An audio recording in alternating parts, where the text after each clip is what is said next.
بسم اللہ الرحمن الرحیم۔ فلو، نزلہ، زکام اور انفلوئنزا کا مختصر نام ہے۔ فلو کی نشانیوں میں سے ایک نشانی بخار ہے۔ بخار 100 ڈگری فارنہائٹ جو 37.8 ڈگری سینٹی گریڈ ہوتا ہے اس سے زیادہ ہوتا ہے۔ فلو کی دوسری نشانی حد درجے سے زیادہ کی تھکاوٹ ہوتی ہے۔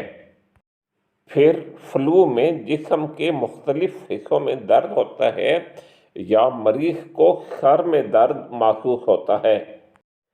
پھر مریض کو کھانسی ہوتی ہے، اس کا گلا خراب ہوتا ہے اور اس کے ناک سے پانی بہہ رہا ہوتا ہے۔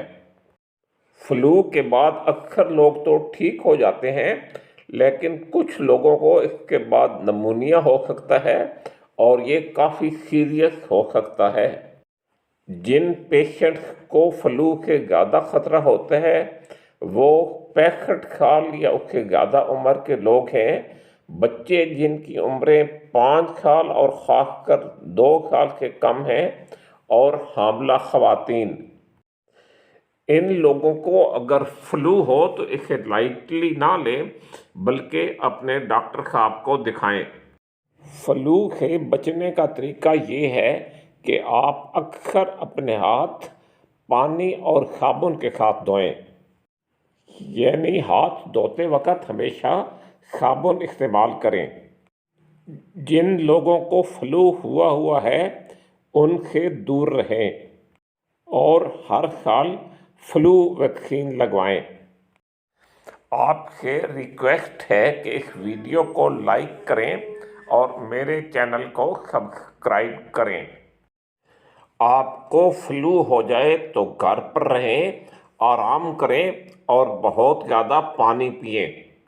آپ جسم میں دردوں کے لیے ایسڈ امائنوفن لے سکتے ہیں۔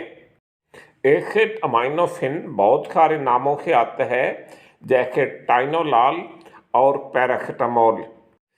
پلیز یہ یاد رکھیں کہ 18 سال سے کم عمر کے بچوں کو ایسپرین ہرگز نہ دیں۔ 18 سال سے کم عمر کے بچوں کو ایسپرین دینے سے ان میں ایک خطرناک بیماری ریش سنڈروم ہو سکتی ہے۔ آپ کو کسی وقت بھی لگے کہ آپ کی تکلیف زیادہ ہو رہی ہے تو احتیاط کا تقاضا یہ ہے کہ اپنے ڈاکٹر صاحب کو دکھائیں۔ فلو میں اینٹی بائیوٹکس کام نہیں کرتے، اس کے لیے اینٹی وائرل دیے جاتے ہیں، لیکن وہ آپ کے ڈاکٹر صاحب ہی تجویز کریں گے۔